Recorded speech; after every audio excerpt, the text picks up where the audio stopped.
welcome back to my channel, or welcome to my channel. This is your first time seeing my face on your screen.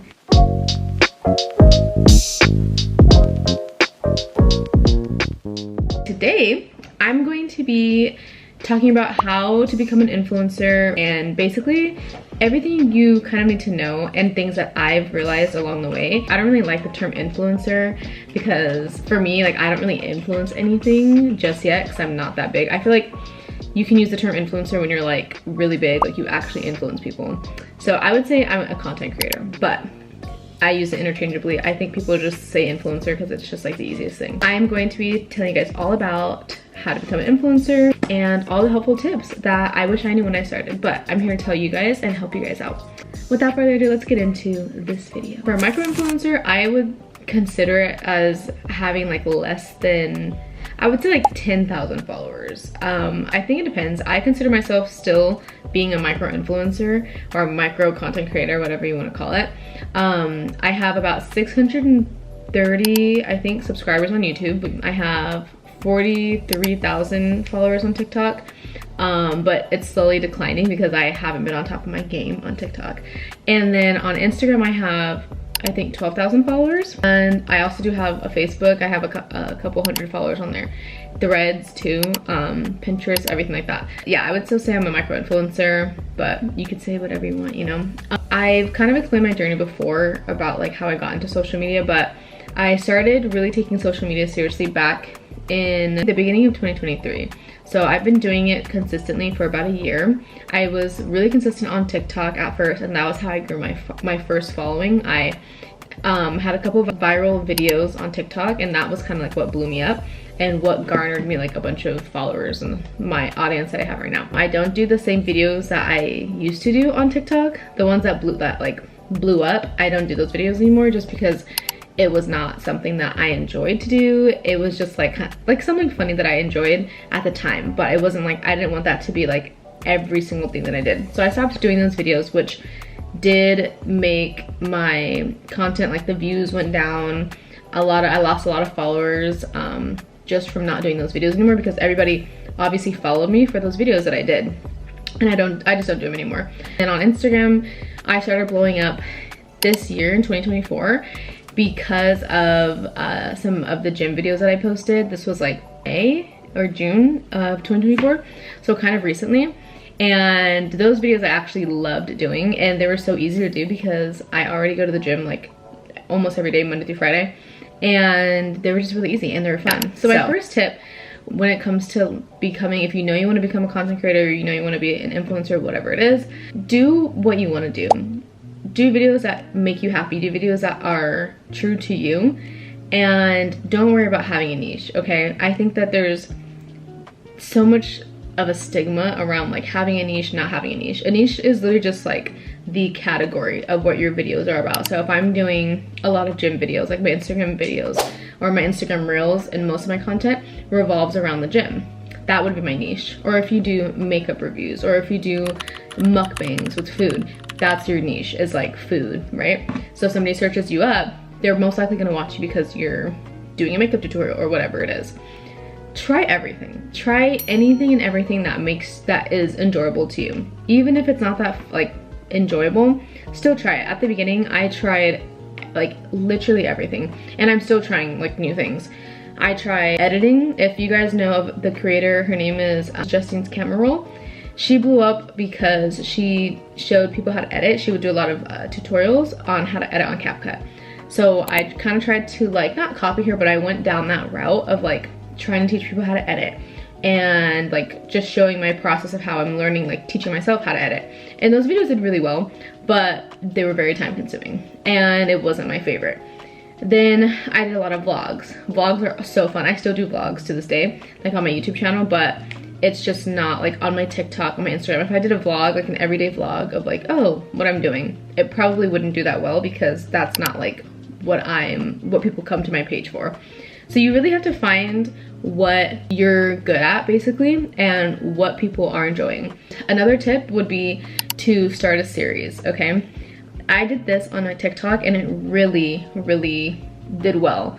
The videos that I did, I just called them, I think, like the scrolling through my For You page videos. And I would post one, and after like 3 of them went viral, I was like, I'm just gonna keep doing this.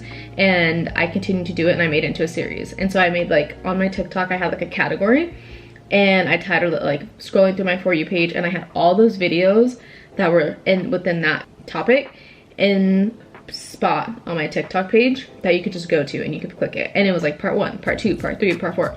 And that is what keeps people coming back to your videos most of the time. Let's say you're doing a story time, you can start your story time off, do part 1, people do this all the time, and then they'll be like, oh, come back for part 2, right?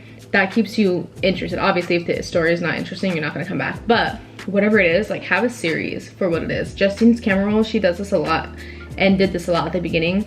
Did like a boot camp type thing where she was teaching people how to edit, and she did like day 1, day 2, day 3, and that is what kept bringing people back. Obviously, your videos have to be somewhat good enough for people to be like, I want to come back and watch this, but it's a really nice way to just keep people coming back to your content. When I started making my gym videos on Instagram, I didn't do like part 1, part 2, because that just didn't go with the type of videos. These videos were short videos. They were like 10 seconds max, but the ones that I did a lot, I had a certain sound that I used for these videos, and I just kept using that sound. So if there's like a certain sound that you're using, continue to use that sound, because it's obviously working, right? And people started realizing, okay, like, she's using the sound a lot, like this is basically like her sound, like she, you know, like she owns this sound. Not really, but if I see a video of somebody randomly and I just see it one time and I like that video, my algorithm is going to start giving me videos that are similar to that video. If that person continues to post videos like that video that I liked, I'm gonna start to see that person more often. But then they're on your page, or on your For You page, on your Explore page, and the more they're on there, then the more you're gonna see of them, and that's like their exposure, basically. Like Emma Chamberlain, she started off by doing, I think she did like, at the very beginning, she was just doing kind of like anything and everything, like vlogs, like thrifting hauls, or like clothing hauls, or whatever. Now she's so big, she could literally just do any video and everybody's gonna come watch her, right? She has her own coffee line. She's really into fashion now. Like, she's, you know, a Louis Vuitton. I think she works with Louis Vuitton, like all these different brands. But like, if you would have looked back at her when she first started, you probably wouldn't be like, oh, she's gonna be a model, or oh, she's gonna have her own coffee brand, you know?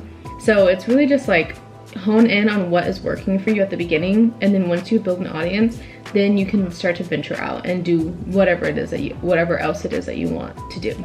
Next tips. What to look out for when you're working with brands. And when you don't have a manager, it is very hard. I mean, just being an influencer and like a content creator is already hard in itself, right? But it is especially hard when you're like first starting off. There's so many scams out there. There's so many people out there that do not have your best interests in mind, okay? Especially when it comes to promoting products or doing collaborations, right? Partnerships. Everybody, obviously everyone's main goal is to be able to make money off of brand deals, partnerships, collaborations, right? With companies that they truly like or that they truly love. But not every brand is looking for you, okay? And if it's too good to be true, it is too good to be true, okay? Always have your email in your bio, okay? On any platform. When you have your email in your bio, even if you don't have a bunch of followers, brands are always looking for people to reach out to. It's a lot when you're first starting out and you have to reach out to all these brands. When I first started out, I had an entire like spreadsheet of all the brands that I wanted to work with, and it was very organized, but it was a lot because I had to go onto their pages, get their email, get the correct email address for, you know, marketing, email them, you know, and everything. And I have email templates that I used to use. I don't really use them anymore as much, or I can just like add it, put on the screen right here and put like a template for you guys. I just used a basic template. It's really not anything like crazy. I think I emailed maybe like 50 companies like almost every week when I first started, because I had to like get my name out there and whatever.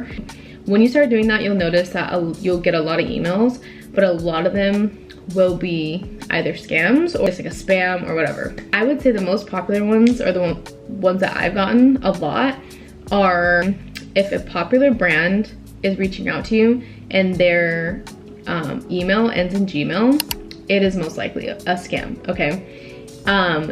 Usually a company, like let's take Skims for example, they're not going to email you from an email that says skims@gmail.com, okay? They're not. So that's obviously a scam. Anything that ends with a Gmail unless it's like, if it's like their manager, like the marketing manager, then it'll say like their name, and then it'll say like @Gmail sometimes. You can sometimes check, like if they say their name, you can check on LinkedIn and see like if they're actually, usually it'll be on there. It'll say like where they work, and you can like double check it. Sometimes though, there are people that will literally have that exact same name. Like let's say, for example, it's Linda at Skims, whatever, PR. They'll put that name as the email, and it'll look legit. And then you'll go to LinkedIn, you'll put Linda on there, and then you'll find Linda on LinkedIn, and it'll say, oh, she's the PR manager at Skims. And then you'll be like, oh, like it's real. It's not, okay? Just by the way that they talk in their email. If there's like different fonts in the email, if there's like weird spacing, if they're spelling things wrong, then it's fake, okay? It will be, if it's, especially if it's like a brand like Skims, it'll be professional. And 9 times out of 10, I'm letting you know now, brands like Skims, just bigger brands, they do not sound unprofessional in their emails, okay? They're gonna sound professional. They're gonna call you by your name. A lot of the times, I get emails, usually they're from TikTok Shop, or like companies from TikTok Shop, but normally they'll say like, hi, Kylie at XILead, which is obviously not my name. That's just my username. And that's not professional at all. They're just, you know, they're calling you by your username. They're not saying your name.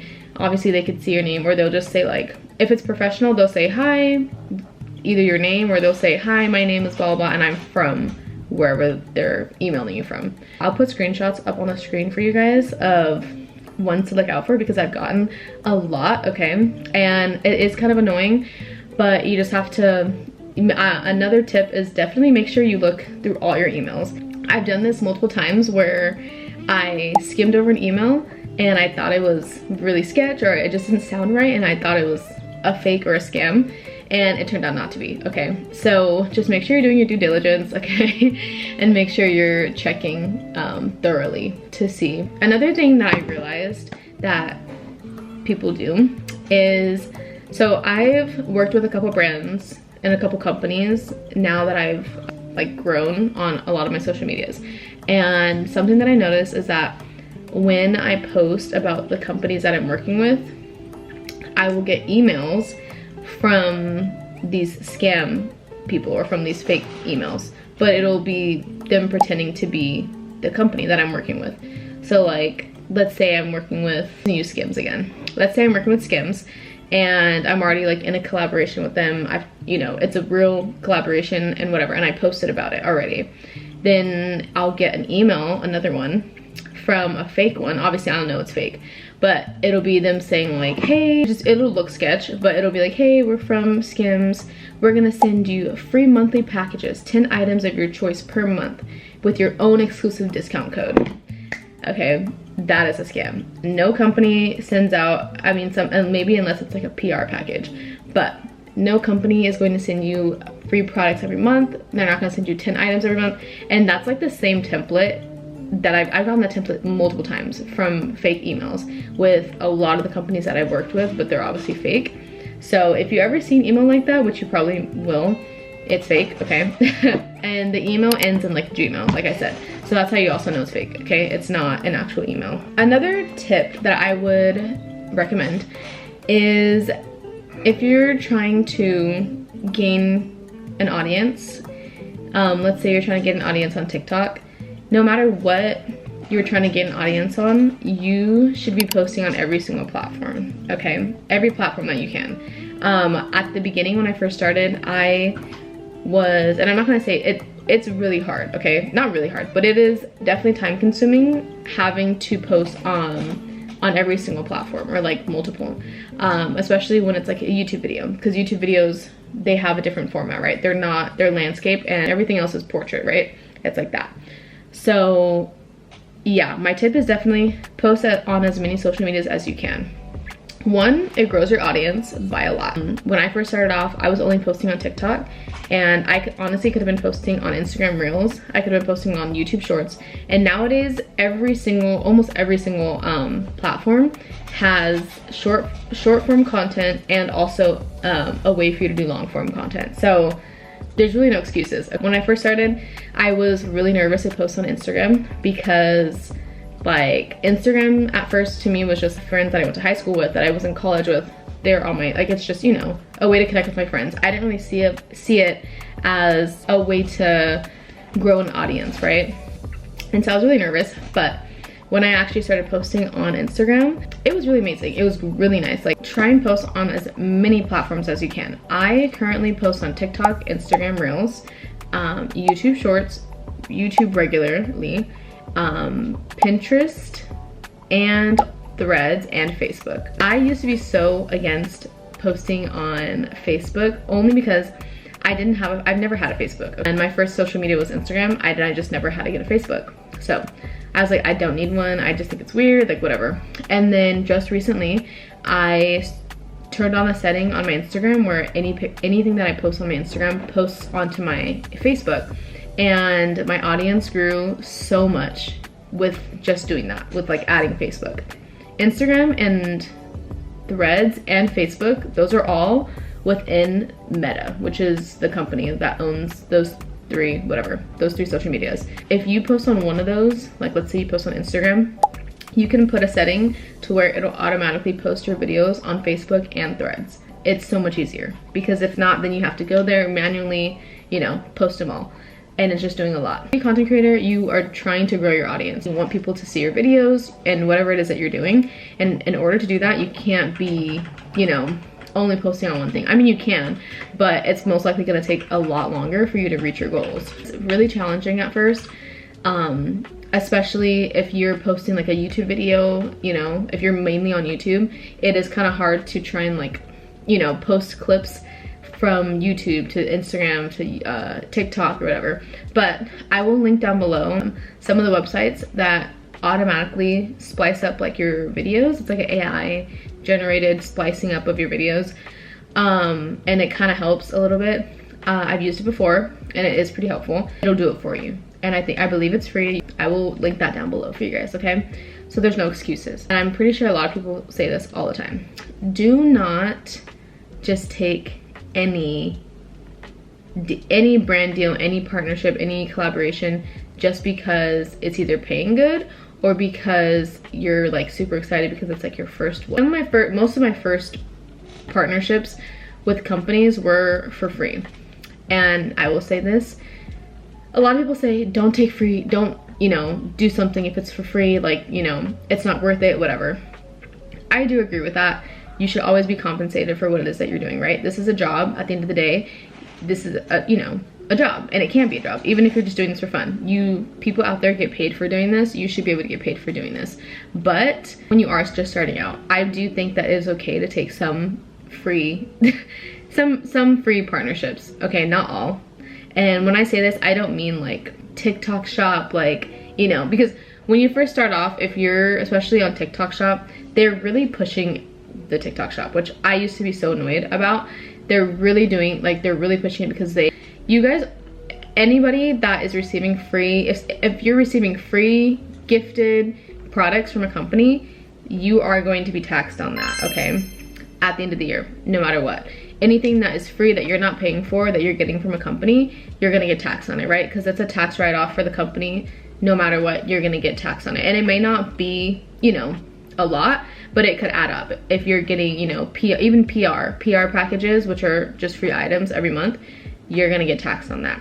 And I'll do like a separate video going into detail on like all the taxes when it comes to influencing, you know, savings accounts that you can use or whatever that you can sign up for, help with taxes, because you're not gonna get away from taxes. I'm just letting you know that now. Don't be fooled just because somebody's saying, you know, we're sending this for free and whatever. It's not worth it, okay? If you're first starting out, I would say maybe take one or two collaborations for free, just so you can kind of get your foot in the door and start doing videos, you know, and be creative with it. But, you know, as you grow, you should definitely be charging these companies because they have the budget for it, okay? They have ad budgets and they have, you know, marketing budgets. They will try and lowball you, okay? A lot. So I'll do a separate video too on like how much to charge for videos, because not a lot of people talk about it, and it's kind of complicated. It's kind of hard to try and figure out, you know, how much do I charge? Don't be fooled at the beginning, okay? It is okay to take some free partnerships, okay? Because not every company is going to pay you and not every company is gonna wanna pay you. Literally, the other day, I'll probably insert a picture or screenshot, but a company like asked how much I was charging for a certain video. I let them know how much I charged, and they were like, well, you know, they don't think we're gonna be able to work with you this time. Like, okay, companies will literally just like ghost mode you. Like, if they don't think that your price is low enough for them or whatever, then, and they don't want to work with you, then they will just stop talking to you. Try and use your best judgment. If you think that it is worth it to do whatever it is that you're doing for free, for the free skis, then by all means do it. But if you know that, you know, you have a good audience and you enjoy whatever the product is that you'd be promoting, and you know, and you're gonna work hard for whatever the videos are that you're gonna do, then you should definitely be compensated. You also should not be selling yourself short, okay? Even if you're a micro influencer, if you think that you don't have that many followers, it's not even about followers, it's just about your audience and your engagement. And even still, brands are reaching out to you, especially brands that are reaching out to you.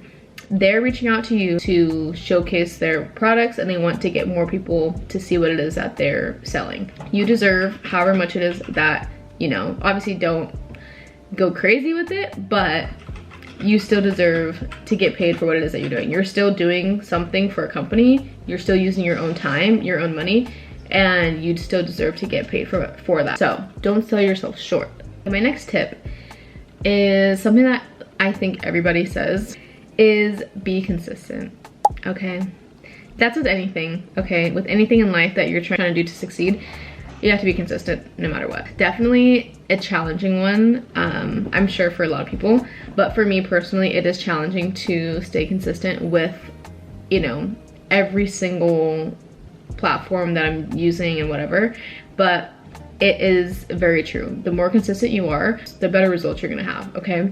I try and post on Instagram Reels twice a day, almost every single day. I do miss some days, right? Because I'm human, but most of the time I post twice a day, if not just once a day, and it's pretty much almost every single day. I have garnered, what, like 11,000 followers on Instagram just from being consistent and posting those videos. With YouTube, I am trying to be consistent. Okay, I'm not the best, I'm not the most consistent, which is definitely not good. But when I was being consistent and I was posting, what, twice a week, I was getting, you know, a lot of subscribers, I was getting a larger audience. And it's really just, you want to be consistent, because the more you post, the more videos that you have out there, the more chances you are going to have of people coming across your video. I only have one video out there on my Instagram. Chances of somebody seeing that are really low. If I have 30,000 videos on my Instagram, then you're probably gonna see that my videos way more. What helped me stay consistent when it comes to posting videos on Instagram? One, to not care about what people think. Okay, you gotta get past, like, you have to get past, if you're trying to be a social media person, whatever, you just have to get past, you know, what people are gonna think. You really cannot care, because at the end of the day, you're the only one who's gonna pay your bills. If you want this to be a full-time job, if you want this to be able to pay your bills, then guess what? You're gonna have to, you know, show your true authentic self in front of people, okay? And they're just gonna have to deal with it. If they don't like it, then they can unfollow you. That's the really cool thing about social media, is that you don't have to, people don't have to follow you if they don't want to. I do gym videos on my Instagram. That's basically my niche. And so I dedicate usually Sundays to just go to the gym, because I know Sundays have the least amount of people there. And I bring my tripod, which is my boyfriend, and we go for like an hour or two, and we pump out like 15 videos, however many, in that day. And then I will post those videos throughout the week, so like 2 a day or whatever. And then that's how I stay on top of it. And I think a lot of people do this with anything, like even if it's YouTube, TikTok, pre-filming videos is definitely the best way to go, okay? Because it saves you a lot of time and efforts, okay? And it makes it a lot easier, because not only do you have to film, but you have to edit. And if you are like me, I like my editing to be a certain way, and in order for it to be a certain way, it takes me a while. So pre-filming things, having videos, you know, stacked up, so that if there's a day that I'm like, oh, I can't go to the gym today, then I already have videos planned or filmed that I can post, and it makes it so much easier. Pre-plan your videos, pre-plan them and pre-film them if you can. My last tip for this video is to not give up. Anything that you do in life, it doesn't happen overnight with anything. And I think a lot of people sometimes don't think that that's true. Like if you take Alex Earl, right? She's very, very popular, has a lot of followers, and is a very successful influencer. And she's like an actual influencer. I would say she's an actual influencer because she influences people. And people think that she just blew up overnight. She did not, okay? She started, I think, doing videos back in like 2019, 2018. And she did them very consistently. But nobody sees that part. Like nobody really focused on like her videos back then. But they focus on her now because she's very popular. But it took her a long time. It took work ethic. It took consistency for her to be where she's at today. So if you are really passionate about starting a career or just doing something that you might enjoy or that you love, just stick to it. Not every video is gonna go viral, okay? Not every video is gonna go viral. Not every video is gonna do amazingly. You're gonna have some videos that may only get like 100 views, okay? And it's not the algorithm, it's not because you're shadow banned. It's just because the video didn't do good. Either it wasn't good, it didn't get pushed out, whatever it was. But don't focus on that, okay? Don't focus on why it didn't do good. I mean, obviously be like, okay, maybe I could, you know, have better lighting, whatever the reason was. Try and figure it out. But don't dwell on the fact that it didn't do well and let that get to you. And be like, okay, well, I don't want to post any more videos because it didn't do well. Who cares? If your video doesn't do well, okay, on to the next. That's why you have all these other videos that you can post and all these other things that you can do. Just continue to create, okay? Because it's about creating at the end of the day. And it's about inspiring other people, right? I make these videos because I enjoy making them. They're fun for me. I like editing, and I want other people to succeed, and I just want other people to laugh, you know? That's like the end of the day what I want my videos to be. And so I continue to post them because I enjoy it. And the more that you focus on the views that you get and how well the video does, it puts more pressure on you. And then you feel like, okay, well, if this video doesn't do good, like I have to get another viral video, or I have to get another video that's gonna do good so I can make more money, whatever. You just shouldn't think like that. Like, just post anything that you want, because it's your page at the end of the day. Post what you want, post all the time, post anything. And if it does good, it does good. If it does bad, it does bad. Like, at the end of the day, it's up to the algorithm. If they wanna push your video out, they're gonna push it out. If they don't, they won't. So there's no point in stressing. Anyways, those are all the tips I have for today, you guys. I will be making more videos like this. Honestly, I started making more videos like this anyways because the ones that I made before this did really well, and the feedback was really good, so I figured a lot of people would want to know about, you know, how to start your journey and whatever. So yeah, I hope you guys really enjoyed this video. Hopefully it was helpful. I will make other videos talking about going more into depth about taxes when it comes to being a social media influencer or content creator. Yeah, I hope you guys enjoyed, and I will talk to you guys in my next video, and hopefully that'll be soon. Yes. Okay. Love you guys. Hope you guys have a blessed day, blessed night, blessed life, blessed morning, blessed everything. Okay.